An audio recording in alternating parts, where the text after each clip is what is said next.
तो स्वागत है आपका self study classes with Sumit Jain YouTube channel में। तो साथियों, सभी लोग एक बार वीडियो को लाइक जरूर कर देंगे और जिन भी साथियों ने अभी तक सेल्फ स्टडी क्लासेस का ऐप डाउनलोड नहीं किया है वो सेल्फ स्टडी क्लासेस का ऐप जरूर डाउनलोड कर लें, है ना। और दोस्तों इसमें 2020 टेस्ट सीरीज होती है, आपकी सप्ताह में 2 बार होती है, रविवार और गुरुवार को होती है, ठीक है। तो जिन भी साथियों को 2020 टेस्ट सीरीज में भाग लेना है दोस्तों, वो सेल्फ स्टडी क्लासेस ऐप को आज ही डाउनलोड करें और वहां पर आप इस 2020 टेस्ट सीरीज में भाग ले सकते हैं। साथ ही दोस्तों 1 जुलाई से नया बैच स्टार्ट होने वाला है, यानी कि चतुर्थ बैच स्टार्ट होने वाला है। जिन भी साथियों को कोर्स में एडमिशन लेना है वो एडमिशन ले लें और बढ़िया तरीके से दोस्तों अपना अध्ययन, अगर आप टीजीटी पीजीटी वाले हैं, जो भी हमारे साथी हैं जिसका एग्जाम लगभग नजदीक है, तो वो इस बैच में एडमिशन लेकर के दोस्तों अपना अध्ययन कर सकते हैं, है ना। ये दोस्तों लाइव क्लासों के माध्यम से, रिकॉर्डेड कोर्सों के माध्यम से आपको अध्ययन करवाया जाएगा, फिर की वीडियो के माध्यम से। और ये अभी बड़ा ऑफर आपके लिए आया है, बड़ा ऑफर है दोस्तों, सीमित समय के लिए है। 1099 में आप कोर्स में एडमिशन ले सकते हैं, ठीक है। Self study classes app download करना है सबसे पहले, इसमें विस्तृत अध्ययन करवाया जाएगा, टेस्ट भी होंगे, ट्रिक भी होंगे, निचोड़ क्लास भी आपको मिलेगी दोस्तों। यानी कि भक्ति काल में क्या इंपॉर्टेंट है, रीति काल में क्या इंपॉर्टेंट है ना, और दोस्तों आधुनिक काल में क्या इंपॉर्टेंट है, ये सारी चीजें आपको बताई जाएंगी निचोड़ क्लास में, है ना। उन प्रश्नों को आपको बताया जाएगा। तो जिनको भी एडमिशन लेना है वो आज ही self study classes app download करें। और दोस्तों स्टार्ट करते हैं आज का ये सेशन। यहां तक कल अपन ने पढ़ा था हरिवंश राय बच्चन की आत्मकथा कितने भागों में प्रकाशित है। एक क्वेश्चन एक बार और जल्दी से आपको बताना है। हरिवंश राय बच्चन का जन्म हुआ था दोस्तों, कब हुआ था? 1907 में हुआ था, है ना। इन्हें क्षय रोमांस का कवि भी कहा जाता है दोस्तों, क्षय रोमांस का कवि। आपसे कभी अगर पूछा जाए कि क्षय रोमांस का कवि किसे कहा जाता है, तब आप बताना हरिवंश राय बच्चन को, है ना। हरिवंश राय बच्चन की आत्मकथा कितने भागों में प्रकाशित है, तब आप क्या बताओगे? तब आपको बताना है 4 भागों में प्रकाशित है, जैसे कि आप दोस्तों पहले भी पढ़ चुके हैं, ठीक है। चलिए अगला क्वेश्चन आपकी स्क्रीन पर आ रहा है दोस्तों। हिंदी में रिपोर्टाज विधा के जनक कौन है? हिंदी में रिपोर्टाज विधा के जनक कौन माने जाते हैं? प्रश्न क्रमांक 28। शिवदान सिंह चौहान, पदम सिंह शर्मा, नंद दुलारे वाजपेयी या फिर परमानंद श्रीवास्तव, कौन माने जाते हैं हिंदी में रिपोर्टाज विधा के जनक? सीधे सीधे आपको बताना है, तब आपका उत्तर क्या हो जाएगा यहां पर। हिंदी में रिपोर्टाज विधा के जनक कौन माने जाते हैं? और रिपोर्टाज आपने पढ़ा होगा दोस्तों लक्ष्मीपुरा, कौन सा पढ़ा है? सॉरी लक्ष्मीपुरा, ठीक है, लक्ष्मीपुरा पढ़ा होगा, है ना। लक्ष्मीपुरा रिपोर्टाज किसका है? तो बोले सर शिवदान सिंह चौहान का है ना। और ये आपका सही हो जाएगा, ये हिंदी में रिपोर्टाज विधा के जनक माने जाते हैं शिवदान सिंह चौहान, है ना। 1 नंबर आपका बिल्कुल सही, बहुत बढ़िया, सभी लोगों ने बिल्कुल सही बताया है। नागरी प्रचारणी पत्रिका का प्रकाशन वर्ष क्या है? अब बताइए नागरी प्रचारणी पत्रिका का प्रकाशन वर्ष क्या है? 29 का आंसर आपसे पूछा गया, तो सभी लोग आंसर बताएंगे। अपन पहले पढ़ चुके हैं कि सर नागरी प्रचारणी सभा की स्थापना हुई थी कब? 1893 में, है ना। 1893 में हुई थी नागरी प्रचारणी सभा की स्थापना। लेकिन यहां पर नागरी प्रचारणी पत्रिका का प्रकाशन वर्ष पूछा गया, तो यहां पर सभी लोग बताएंगे, देखते हैं कौन कौन सही उत्तर बता पाता है। बताइए नागरी प्रचारणी पत्रिका का प्रकाशन वर्ष क्या है? प्रकाशन वर्ष बताना है आपको, क्या है प्रकाशन वर्ष?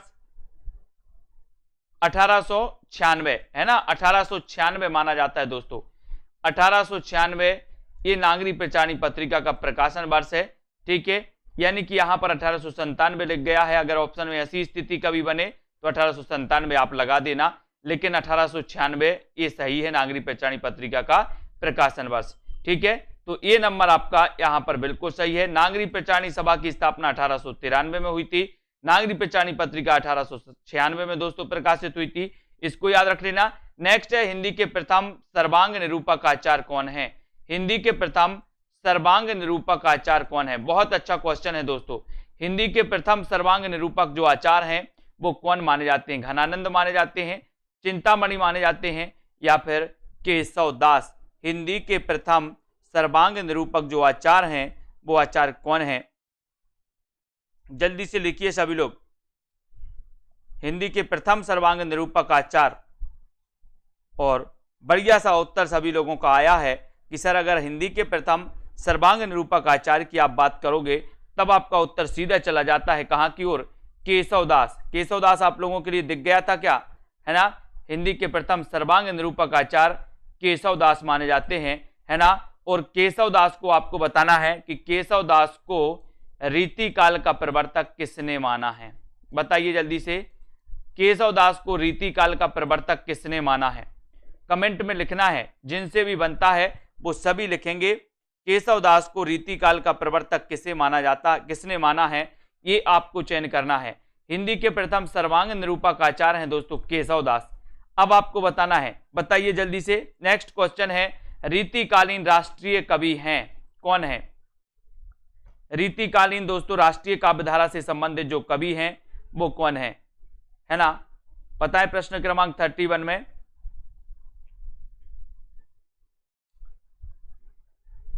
केशवदास को, रश्मि पाठक जी, केशवदास को रीतिकाल का प्रवर्तक माना है किसने, किसने माना है, डॉक्टर नगेंद्र ने।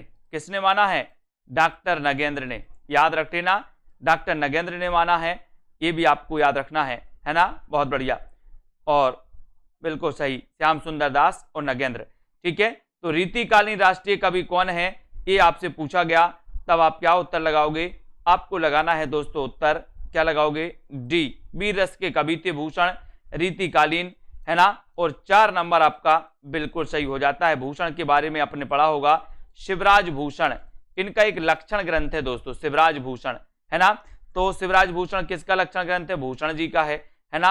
और इस शिवराज भूषण में दोस्तों 105 अलंकार हैं, है ना। ये भी आपको याद रख लेना, 105 अलंकारों का वर्णन किया गया, 105 अलंकार, है ना, ये भी आपको याद रख लेना। अब आपको बताना है दोस्तों भाषा भूषण किसकी रचना है, भाषा भूषण किसकी रचना है, जल्दी से देखो सभी लोग, भाषा भूषण किसकी रचना है, फटाक से। अगर आपसे बनता है तो कमेंट में आपको लिखना है। शुक्ल ने चिंतामणि को माना है, रामचंद्र शुक्ल ने चिंतामणि को माना रीतिकाल का प्रवर्तक। अब आपको बताना है भाषा भूषण, भाषा भूषण बताना है किसकी रचना है, जल्दी से कमेंट में लिखो। और आपको बताना है अलक शतक और तिलक शतक के रचयिता कौन है, अलक शतक और तिलक शतक के रचनाकार कौन है। ये 4 विकल्प हैं आपके सामने, अलक शतक और तिलक शतक, अलक शतक और तिलक शतक ये किसकी रचना है, रसलीन की है, मुबारक बिलग्रामी की है, रसखान की है, या फिर आलत शेख की है। अलक शतक और तिलक शतक, ये रहा आपका क्वेश्चन दोस्तों। यहां पर ये आपका अलक शतक और तिलक शतक के रचयिता कौन है, ये आपसे पूछा गया। और भाषा भूषण जो रचना है दोस्तों, भाषा भूषण ये जसवंत सिंह की रचना मानी जाती है ना, भाषा भूषण जसवंत सिंह की रचना पूछी जाती है हमेशा। और अलक शतक और तिलक शतक कौन बता रहा है, अलक शतक और तिलक शतक के जो रचनाकार हैं वो रचनाकार कौन है। और बढ़िया क्वेश्चन आया है, सभी लोगों ने बताया है कि सर अलक शतक और तिलक शतक के रचनाकार हैं मुबारक बिलग्रामी। मुबारक बिलग्रामी यानी कि आपका जो 2 नंबर है वो बिल्कुल सही है, मुबारक बिलग्रामी है, 2 नंबर आपका बिल्कुल सही है दोस्तों। अलक शतक और तिलक शतक के रचनाकार कवित्र रत्नाकर और काव्य कल्पद्रुम के रचनाकार कौन है, बताइए कौन है, रसलीन है, देव कवि हैं, सेनापति हैं, या फिर दोस्तों रसखान है। ये आपका 33 का आंसर आपको बताना है। और एक कवित्र रत्नाकर में आप लोग दोस्तों कुछ लोग क्या होते हैं कंफ्यूज भी होते हैं, है ना। कवित्र रत्नाकर एक और कवि की रचना है, अगर आपको पता हो तो कमेंट में लिखना, है ना। और कवित्र रत्नाकर काव्य कल्पद्रुम के जो रचनाकार माने जाते हैं वो माने जाते हैं कौन माने जाते हैं, सेनापति। सेनापति यानी कि 4 नंबर आपका बिल्कुल सही है। रीतिकालीन कवि हैं दोस्तों सेनापति, सभी लोगों ने पढ़ा है, ऋतु वर्णन के लिए जाने जाते हैं। अगर कभी रीतिकाल में आपका उत्तर प्रश्न पूछा जाए रीतिकाल में ऋतु वर्णन के लिए कौन जाने जाते हैं, तो सेनापति जाने जाते हैं, है ना। और एक क्वेश्चन आपके लिए दिया है कि कवित्र रत्नाकर एक दोस्तों रचना सेनापति की है, दूसरी रचना किसकी है, एक रचना सेनापति की है, दूसरी रचना किसकी है, कौन कौन बता रहा है, जिसको पता हो कमेंट में लिखिए। नेक्स्ट है बोधाकृत ब्रहवारिस किस प्रकार की रचना है? ब्रहवारिस की रचनाकार कौन है? बोधा। बोधा बोले ब्रह की इतनी बारिश हुई कि बोधा बना दिया, है ना। और बोधाकृत ब्रहवारिस किसकी रचना है, ये आपको बताना है।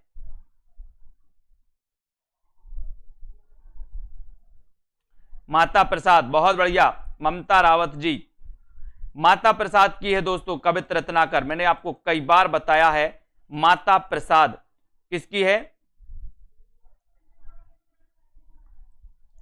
माता प्रसाद की है।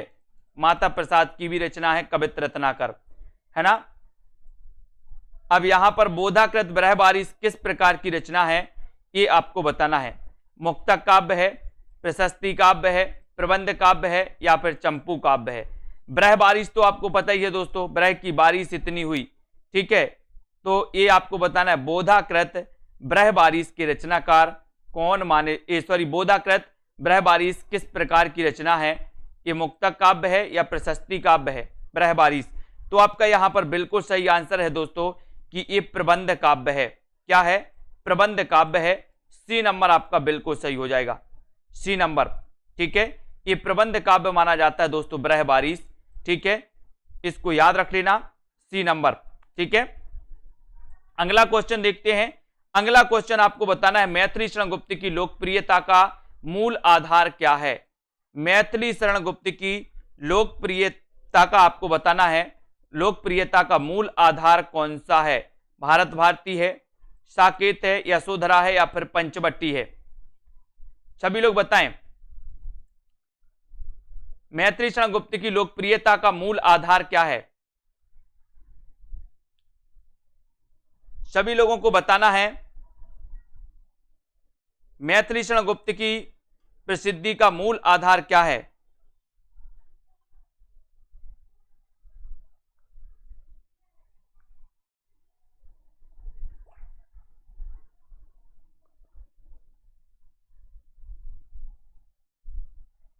मैथिली शरण गुप्त की लोकप्रियता का मूल आधार कौन सा है, आपको बताना है।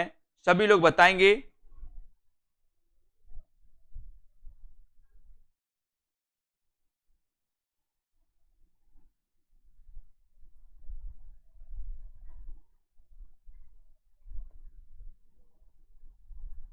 तो यहां पर आपका राइट आंसर है दोस्तों, मूल आधार है भारत भारती, यानी कि एक नंबर आपका बिल्कुल सही है।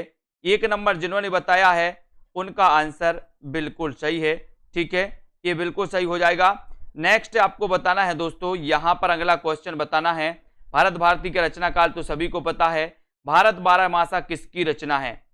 भारत बारहमासा किसकी रचना है। भारत बारहमासा के रचनाकार कौन है, जल्दी से बताएं।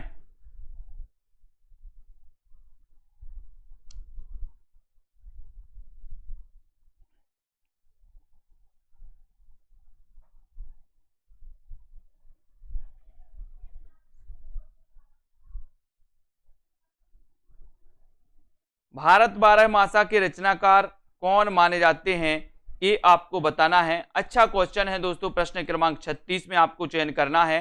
उत्तर क्या हो जाएगा।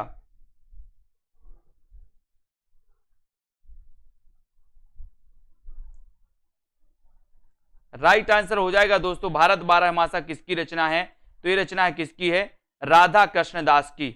राधा कृष्ण दास की, यानी कि 3 नंबर आपका बिल्कुल सही है। भारत बारहमासा के रचनाकार कौन है, राधा कृष्ण दास। वेरी गुड आंसर, ठीक है, राधा कृष्ण दास आपका राइट आंसर है। मैथिली शरण गुप्त की प्रथम रचना कौन सी है। मैथिली शरण गुप्त की प्रथम रचना कौन सी है, बताएं।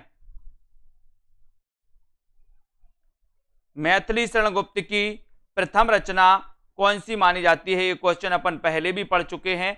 सभी से बनेगा। मैथिली शरण गुप्त के बारे में लगभग सभी लोगों को पता है कि सर इनकी रचना एक भारत भारती है ना।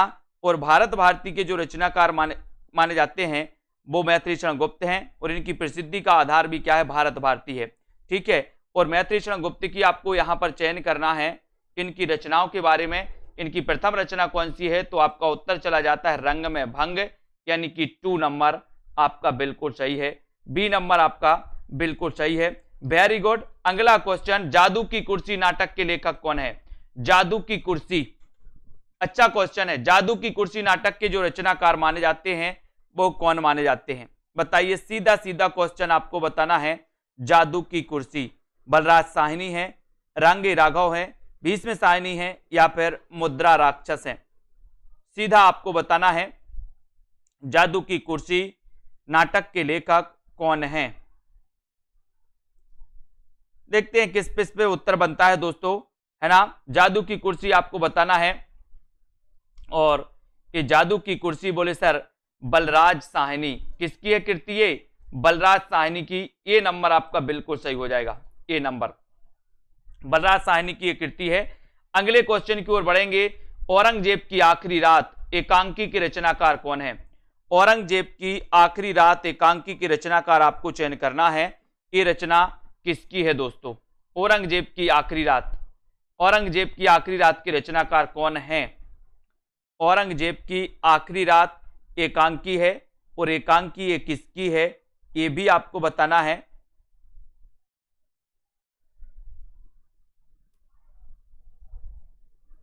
चालीस का आंसर सभी लोग बताएंगे।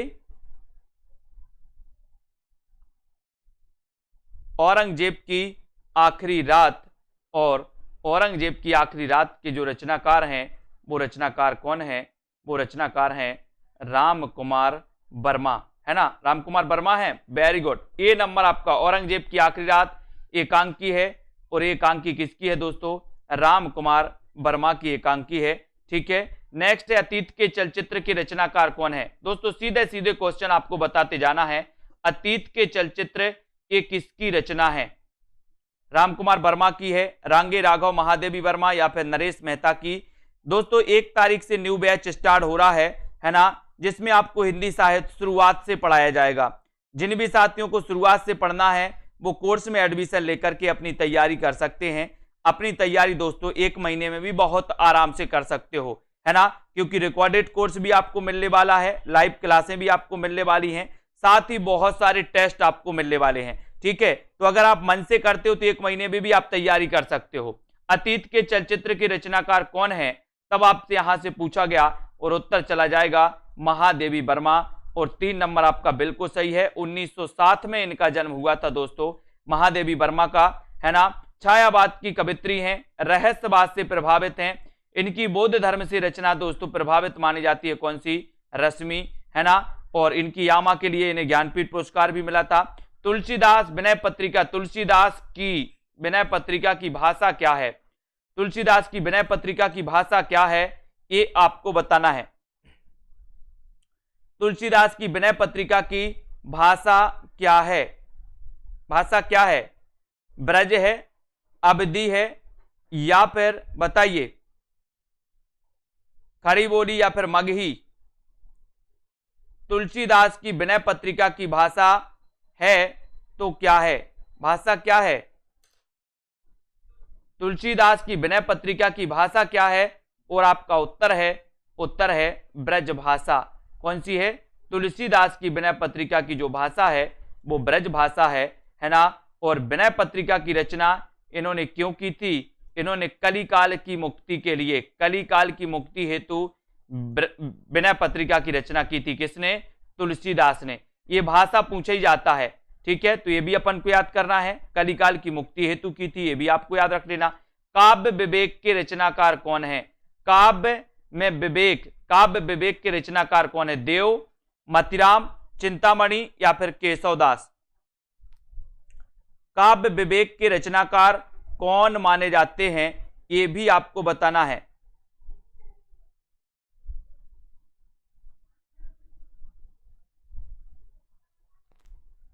अच्छा क्वेश्चन है साथियों, और आपको वीडियो को लाइक करना है। जिन भी साथियों को एडमिशन लेना है, अभी निचोड़ क्लास से चल रही हिंदी साहित्य की, यानी कि दोस्तों निचोड़ क्लास से मतलब है कि आदिकाल में क्या क्या पूछा जाता है, भक्ति काल में क्या क्या पूछा जाता है, अधिकांश रीति काल में कौन कौन से ऐसे अधिकांश प्रश्न आते हैं, उन पर चर्चा चल रही है। तो जिनको भी दोस्तों इस एडमिशन लेना है कोर्स में, उनको निचोड़ क्लास भी मिलेंगी, उनको प्रैक्टिस सेट भी मिलेंगे, टिरकी वीडियो भी मिलेंगे, विस्तृत अध्ययन वाले वीडियो भी मिलेंगे, और रिकॉर्डेड कोर्स पूरा मिलेगा प्लस लाइव क्लासों से आपका दोस्तों और अध्ययन करवाया जाएगा। काव्य में विवेक की चिंता, मैंने आपको याद करवाया था कि काव्य में विवेक की चिंता, काव्य में विवेक की चिंता, तो चिंतामणि, चिंतामणि को क्या माना है, रामचंद्र शुक्ल ने रीतिकाल का प्रवर्तक माना है चिंतामणि को, है ना। सभी लोगों को लगभग पता होगा। देव किस प्रकार के कवि हैं, देव किस प्रकार के कवि हैं, अलंकारवादी हैं, रीतिवादी हैं, रसवादी हैं या फिर वक्रोक्तिवादी हैं। ये बहुत अच्छा क्वेश्चन 44 का देव बताना है।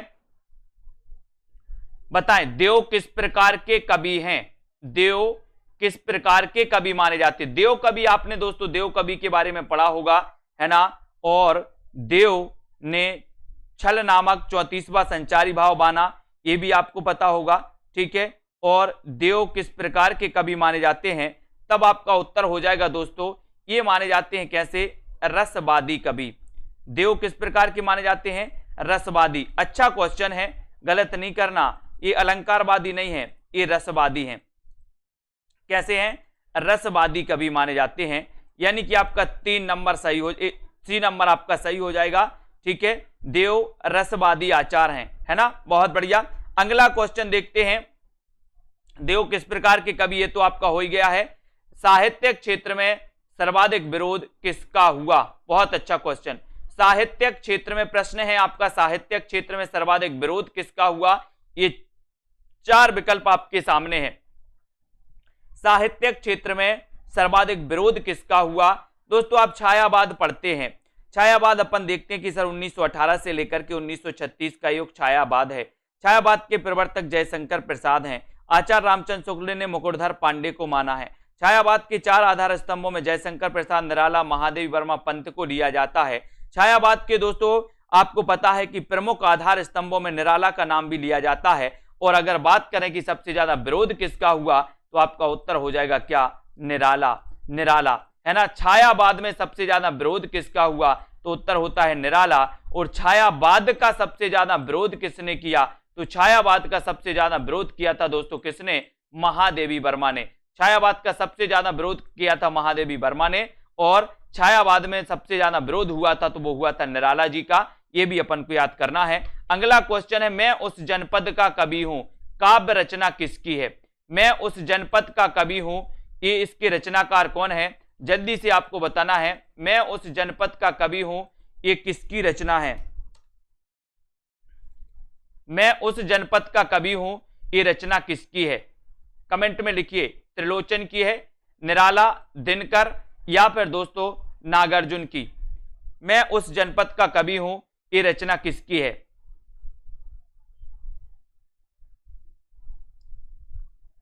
सभी लोगों को कमेंट में लिखना है। और अच्छा क्वेश्चन है, बढ़िया क्वेश्चन है, सभी लोग आंसर बताएंगे और बोले सर ये जो रचना है मैं उस जनपद का कवि हूं, ये रचना है किसकी, त्रिलोचन जी की। किसकी रचना है, त्रिलोचन जी की है, ठीक है। बहुत बढ़िया आंसर सभी लोगों का, त्रिलोचन सही आ गया।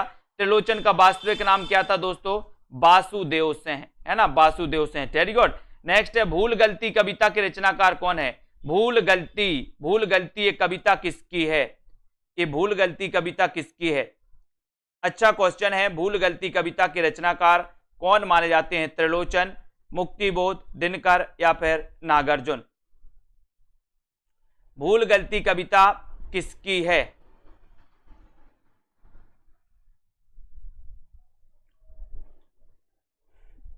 और राइट आंसर आपका बिल्कुल सही आंसर है कि सर भूल गलती कविता अगर आपने पूछा है तो इसका सही उत्तर हो जाएगा। देखते हैं कौन कौन सही उत्तर बताता है। वीडियो को लाइक जरूर कर देना, अपने मित्रों तक शेयर कर दें एक बार सभी लोग। और भूल गलती से अपन ने पढ़ा था कि सर भूल गलती से क्या हो गई, मुक्ति हो गई, मुक्ति। तो मुक्ति हो गई तो मुक्तिबोध की रचना है, भूल गलती से मुक्ति हो गई, मुक्तिबोध की रचना मानी जाएगी, है ना। मुक्तिबोध का जन्म कब हुआ दोस्तों आपको पता है, बोले सर 1917 में हुआ था मुक्तिबोध का जन्म, है ना। ये भी अपन को याद करना, बहुत बढ़िया। नेक्स्ट प्रश्न है, हिंदी का पहला प्रतीक धर्मी नाटक कौन सा है। बहुत अच्छा क्वेश्चन, हिंदी का पहला प्रतीक धर्मी नाटक कौन सा है।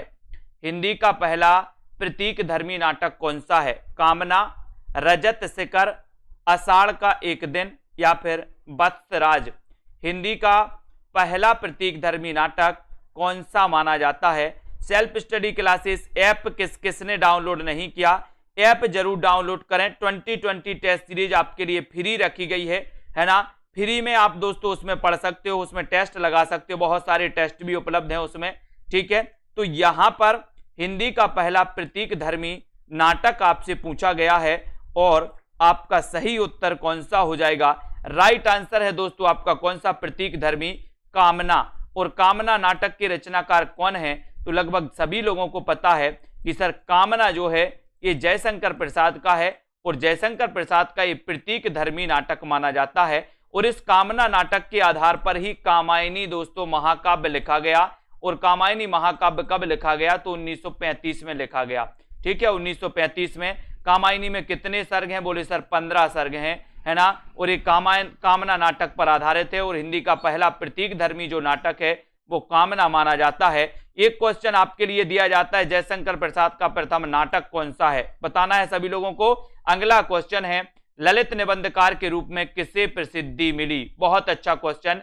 ललित निबंधकार के रूप में किसको प्रसिद्धि मिली? एक अच्छे क्वेश्चन, बहुत ही अच्छे क्वेश्चन आप लोगों के लिए प्रैक्टिस के लिए आए हैं। ललित निबंधकार के रूप में किसे प्रसिद्धि मिली? अज्ञेय को, सरदार पूर्ण सिंह को, विद्यानिवास मिश्र को या फिर रामचंद्र शुक्ल को? बताइए, ललित निबंधकार के रूप में किससे प्रसिद्धि मिली? ये आपको बताना है। अज्ञेय, सरदार पूर्ण सिंह, विद्यानिवास मिश्र या फिर दोस्तों रामचंद्र शुक्ल। और लगभग सभी को पता है कि सर जयशंकर प्रसाद का प्रथम नाटक माना जाता है सज्जन, है ना। और ललित निबंधकार के रूप में किसे प्रसिद्धि मिली? अगर ऐसा क्वेश्चन आपसे पूछा जाता है तब आपका सीधा उत्तर चला जाता है, क्या चला जाता है? बताइए। उत्तर बिल्कुल सही हो जाता है आपका विद्यानिवास मिश्र। विद्यानिवास मिश्र आपका राइट आंसर हो जाता है। सभी लोग लाइक जरूर करें, सेल्फ स्टडी क्लासेस ऐप को जरूर डाउनलोड कर लें। ललित निबंधकार के रूप में किसे प्रसिद्धि मिली? तो वो मिली विद्यानिवास मिश्र को। 3 नंबर आपका बिल्कुल सही हो जाएगा, सी नंबर आपका बिल्कुल सही हो जाएगा। दीवार में एक खिड़की रहती थी, उपन्यास की रचना किसने की? दीवार में एक खिड़की रहती थी, उपन्यास की रचना किसने की? अज्ञेय ने, सरदार पूर्ण सिंह ने, अरुण या फिर विनोद कुमार शुक्ल ने? दीवार में एक खिड़की रहती थी, उपन्यास की रचना किसने की? उपन्यास की रचना किसने की? बताएं। दीवार में एक खिड़की रहती थी, इतना अच्छा उपन्यास है दोस्तों, है ना। और ये उपन्यास कौन है ये आपको बताना है। दीवार में एक खिड़की रहती थी। और सेल्फ स्टडी क्लासेस ऐप जिनने भी डाउनलोड नहीं किया वो डाउनलोड जरूर याद रख लेना है, ठीक है। उत्तर आपका सही उत्तर है दोस्तों विनोद कुमार शुक्ल, है ना। विनोद कुमार शुक्ल आपका 4 नंबर जो है ये बिल्कुल सही है ना। दीवार में एक खिड़की रहती थी, ये विनोद कुमार शुक्ल का दोस्तों क्या है? ये रचना है, यानी 4 नंबर आपका बिल्कुल सही है। नेक्स्ट है, गोदान में होरी की बेटी का नाम क्या है? अच्छा क्वेश्चन है। गोदान में होरी की बेटी का नाम क्या है? सिलिया, झुनिया, सोना या फिर धनिया? गोदान में होरी की बेटी का नाम क्या है? गोदान में होरी की बेटी का नाम क्या है? ये सभी लोग बताएंगे। उत्तर बताना है सिलिया है, झुनिया है ना, या फिर दोस्तों धनिया है। गोदान उपन्यास आपने पढ़ा होगा, प्रेमचंद जी का उपन्यास है, ग्रामीण जीवन का महाकाव्य इस उपन्यास को कहा जाता है। और इस उपन्यास में होरी की बेटी का नाम क्या है ये अगर आपसे पूछा गया तब आपका सीधा उत्तर होना चाहिए क्या नाम है? बहुत बढ़िया आंसर आ रहा है सभी का। बोले सर उसका नाम है क्या? सोना। क्या नाम है? सोना बाबू। सोना बाबू करते ना है, सोना, ठीक है। तो आपका उत्तर चला जाएगा सी की तरफ, सोना आपका सही हो जाएगा, ठीक है। बहुत बढ़िया, है ना। मेरी सोना से वो नहीं पड़ी, किससे बात करनी वो वाला, है ना। कौन बोलता बाबू? सोना, सोना याद रख लेना, ठीक है। अगला क्वेश्चन, हिंदी में अंग्रेजी ढंग का पहला मौलिक उपन्यास किससे माना गया? बहुत अच्छा क्वेश्चन है दोस्तों। हिंदी में अंग्रेजी ढंग का पहला मौलिक उपन्यास किससे माना गया है? नूतन ब्रह्मचारी, रहस्य कथा को, त्रिवेणी या फिर परीक्षा गुरु? बताइए। हिंदी में अंग्रेजी ढंग का पहला मौलिक उपन्यास किससे माना गया? ऐसा क्वेश्चन आता है, आपसे नॉर्मली पूछा जाता कि हिंदी का प्रथम उपन्यास कौन सा है। आपसे सीधा आता है कि हिंदी में अंग्रेजी ढंग का, या यहां पर यह भी बता देते कि आचार्य रामचंद्र शुक्ल ने हिंदी में अंग्रेजी ढंग का पहला मौलिक उपन्यास किससे माना है। ठीक है, ये आपको बताना है। तो हिंदी में अंग्रेजी ढंग का पहला मौलिक जो उपन्यास माना है वो माना है कौन सा है? परीक्षा गुरु है। सन और बता दो इसका, परीक्षा गुरु का क्या है ना। तो आपका 4 नंबर बिल्कुल सही हो जाता है। चौथा नंबर आपका राइट आंसर हो जाता है। नारी तुम केवल श्रद्धा हो पंक्ति किसकी रचना है? नारी तुम केवल श्रद्धा हो पंक्ति के रचनाकार कौन? पंक्ति जो है दोस्तों कहां से ली गई है ये बताना है। कामायनी से ली गई, साकेत से ली गई, चंद्रगुप्त से ली गई, या फिर भारत भारती से ली गई। नारी के तुम केवल श्रद्धा हो, इस पंक्ति के रचनाकार कौन है और ये पंक्ति कहां से ली गई है ये भी आपको बताना है। बताएं सभी लोग, नारी तुम केवल श्रद्धा हो पंक्ति किसकी है? आपका सही उत्तर चला जाएगा दोस्तों कि ये जो पंक्ति ली गई है वो कहां से ली गई है? वेरी गुड, कामायनी से ली गई। अब कामायनी से ली गई तो इसका रचनाकाल 1935 लगभग सभी को पता है ना। अब इसमें श्रद्धा किसका प्रतीक है? श्रद्धा का बताना है आपको, किसका प्रतीक है दोस्तों बताइए। ये नारी केवल तुम श्रद्धा हो है ना, आपको बताना है, जल्दी से बताएं श्रद्धा किसकी प्रतीक है। और यहां पर कामायनी श्रद्धा का है ना, सभी लोग बताएंगे। अगला क्वेश्चन है ब्रंद सतसई की विषय वस्तु क्या है? ब्रंद सतसई की विषय वस्तु क्या है? नायिका भेद है, नीति है, भक्ति है, या इनमें से कोई नहीं? अच्छा क्वेश्चन, ब्रंद सतसई की विषय वस्तु क्या मानी जाती है? ब्रंद सतसई की विषय वस्तु क्या है ये आपको चयन करना है। और एक और अच्छा क्वेश्चन आपके लिए दिया गया है, सभी लोग लाइक जरूर कर लें, self study classes app download कर लें दोस्तों, आपको बहुत हेल्पफुल रहेगा। आपका एग्जाम 1 महीने में 1.5 महीने में जब भी हो दोस्तों आपके लिए इंपॉर्टेंट रहेगा। और यहां पर ब्रंद सतसई आपसे पूछा गया तो आपके ब्रंद के दोहे अपन ने पढ़े हैं, नीति संबंधित हैं, तो ये नीति यानी कि 2 नंबर है ना। यहां ब्रंद सतसई की विषय वस्तु क्या है? तो नीति है, 2 नंबर आपका बिल्कुल सही हो जाएगा। तुलसीदास किसकी काव्य रचना है दोस्तों? तुलसीदास किसकी काव्य रचना है? और ये क्या है तुलसीदास? एक खंड काव्य है दोस्तों है ना। काव्य रूप अगर कभी पूछा जाए तो तुलसीदास किसकी काव्य रचना है? प्रश्न क्रमांक 56 में आपको चयन करना है। और जल्दी से एक बार लाइक जरूर करते जाएं, अंगूठा दबाते जाएं दोस्तों, अपने मित्रों तक शेयर करते जाएं। ये रचना कितनी बार पूछी गई कि तुलसीदास किसकी काव्य रचना है? ये कई बार पूछी गई, तो आपको बताना भी है किसकी है। पंत की है, निराला की है, जयशंकर प्रसाद, या फिर दोस्तों मैं नरेश मेहता की है ना। श्रद्धा हृदय की प्रतीक मानी जाती है, बिल्कुल सही आंसर। और बहुत सारे लोगों ने बताया कि सर तुलसीदास एक कवि का भी नाम है, तुलसीदास एक खंड काव्य रचना है दोस्तों, और ये रचना किसकी है? निराला की है, और पूछी भी कई बार गई है। Very good answer. संशय की एक रात के लेखक कौन है? संशय की एक रात के लेखक कौन है? प्रश्न क्रमांक 57 में आंसर आपको चयन करना है। निराला की है, पंत की, जयशंकर प्रसाद की, या फिर नरेश मेहता। संशय की एक रात ये किसकी रचना मानी जाती है? इतना इंपॉर्टेंट क्वेश्चन आपसे पूछा गया है कि ये क्वेश्चन आता ही है।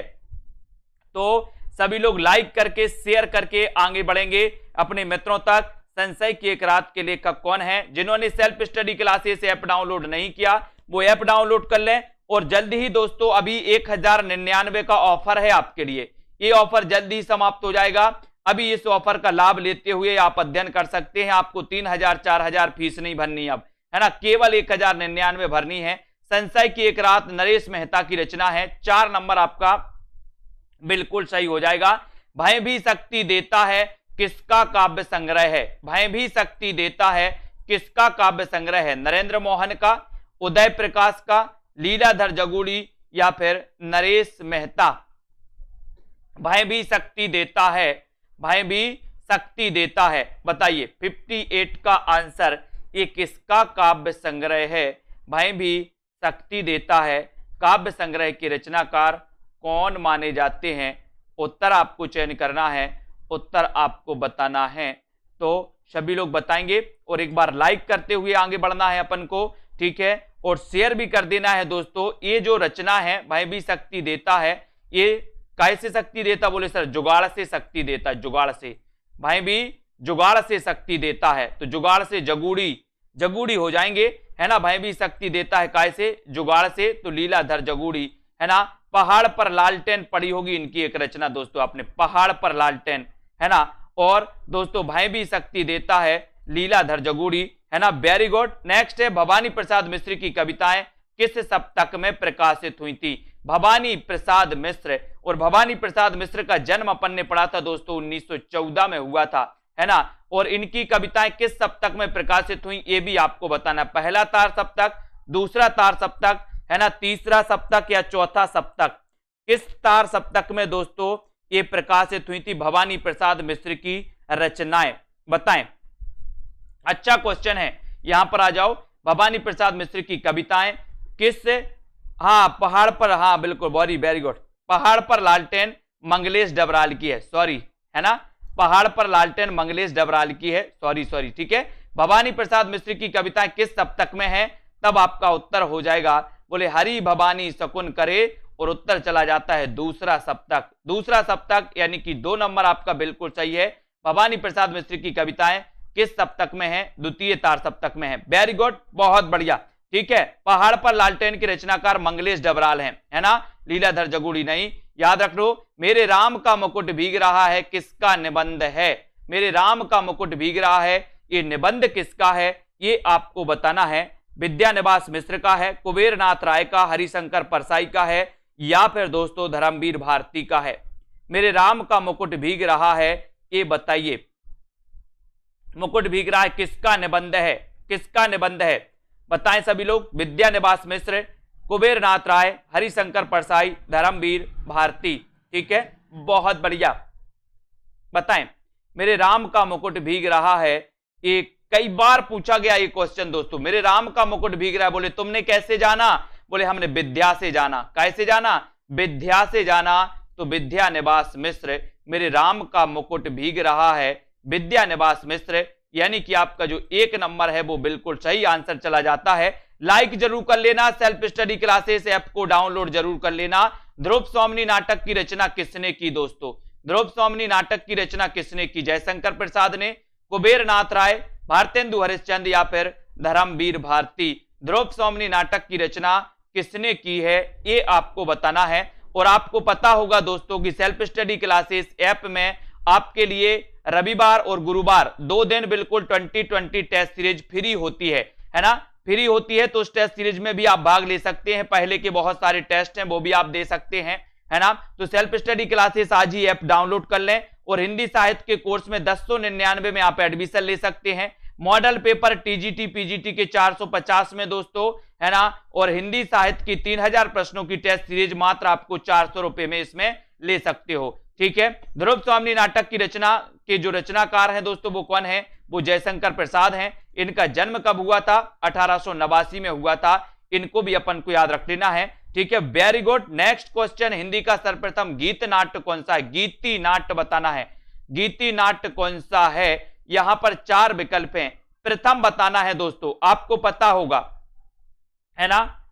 हिंदी का सर्वप्रथम गीति नाट्य कौन सा माना जाता है, अनग है, करुणालय है, प्रभात है, या फिर पंचवटी प्रसंग है।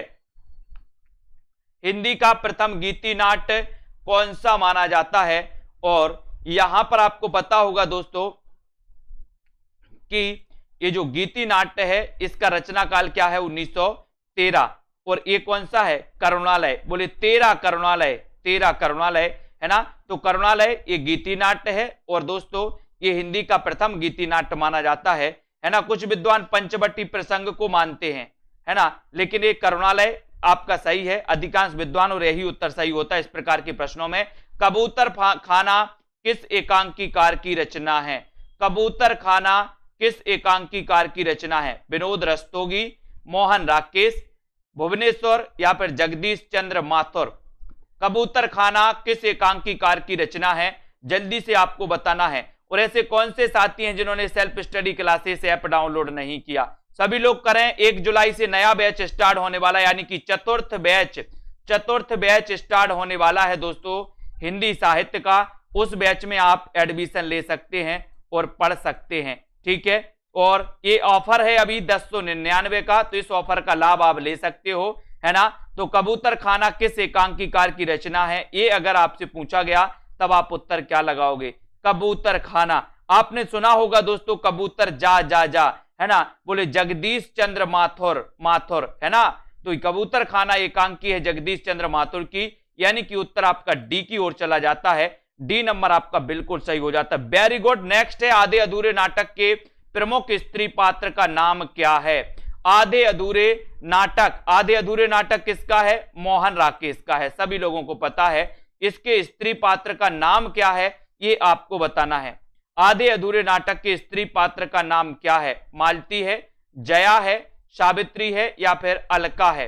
क्या है आधे अधूरे नाटक के प्रमुख स्त्री पात्र का नाम क्या है? सभी लोग आंसर बताएंगे। इतना अच्छा क्वेश्चन है, बढ़िया क्वेश्चन है। लाइक जरूर करना, शेयर कर देना अपने मित्रों तक, और इसी प्रकार से बने रहें। रोज 9 बजे एक क्लास होती है आपके लिए, है ना दोस्तों। इस क्लास में प्रैक्टिस करते हैं अपन लोग, और यहां पर आपने बिल्कुल सही आंसर बताया है कि सर सावित्री, सावित्री जो है ये सावित्री, यानी कि सी नंबर आपका सही है।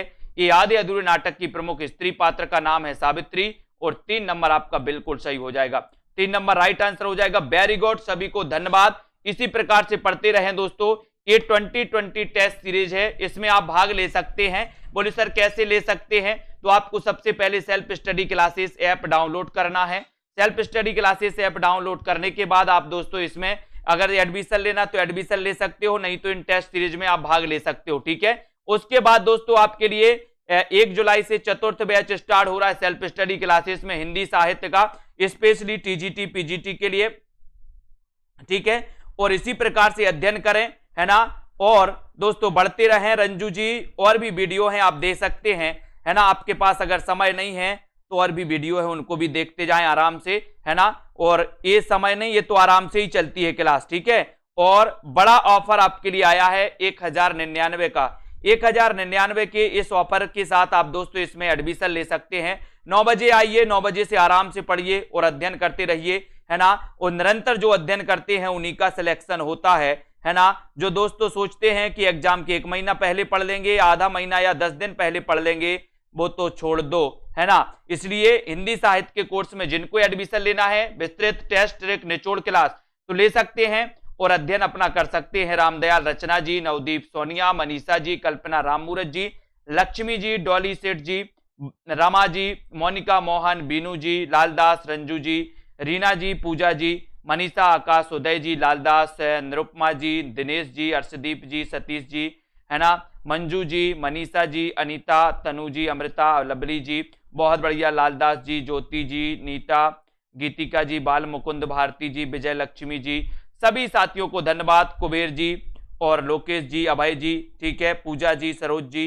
9:45 पर एक क्लास और आपकी आती है दोस्तों 10 मिनट की। उसके बाद दोस्तों 10 बजे एग्जाम पार में क्लास आती है, वो भी आप लोग करिए, है ना। और सेल्फ स्टडी क्लासेस ऐप में इस बड़े ऑफर का लाभ लेते हुए आगे बढ़िए और दोस्तों एडमिशन लेकर के आप अध्ययन कर सकते हैं। जिनको भी करना है वो आराम से कर सकते हैं, अच्छे से कर सकते हैं। सबसे बड़ी बात तो आपके लिए रिकॉर्डेड कोर्स भी रहेगा, लाइव क्लासें भी रहेंगी, तिरकी वीडियो भी रहेंगे दोस्तों, है ना, डाउट्स वाले वीडियो भी रहेंगे, उसमें टेस्ट भी रहेंगे, बहुत सारे टेस्ट भी हैं दोस्तों, है ना। तो उन टेस्टों के माध्यम से भी आप पढ़ सकते हो, ग्रुप भी है तो डिस्कशन भी आप कर सकते हो, ठीक है। सभी को धन्यवाद। इसी प्रकार से बबीता, ममता, मनीषा, रंजना, सीमा जी, जया जी, शशि, अजय शर्मा जी, निशा जी, उमेश जी, है ना, आरसी मलिक जी, और नमन, बेस्ट मोटिवेशन, याचना, कुबेर जी, सोनू सिंह जी, है ना, ललिता मौर्य जी, राधिका शर्मा जी, सभी साथी अध्ययन करें और दोस्तों बहुत अच्छे से टाइम निकाल के अध्ययन करें। मनीषा जी, अमृता जी, है ना, कीर्ति, याचना, आरसी मलिक जी, ठीक है, बहुत बढ़िया, है ना, ठीक है। और इसी प्रकार से अध्ययन करते हुए आपको अध्ययन करना है। शीला यादव जी, है ना, शर्मिला शर्मा जी, अभय यादव जी, गीतम जी, अशोक जी, ठीक है, अनीता यादव, पूजा वर्मा जी, सभी साथियों को धन्यवाद आज के इस वीडियो के लिए। 9 बजे आप रोज आइए और रोज पढ़िए इसी प्रकार से, ठीक है। मास्टर अधिगम, है ना, प्रवीण ओझा जी, अशोक जी, संदीप पटेल जी, ममता जी, वेरी गुड, सोनू जी, अंजू जोशी, विजय लक्ष्मी, शशि, प्रमोद जी, मनीषा जी, शशि त्रिपाठी जी, ममता रितु जी। ठीक है, धन्यवाद। जय हिंद।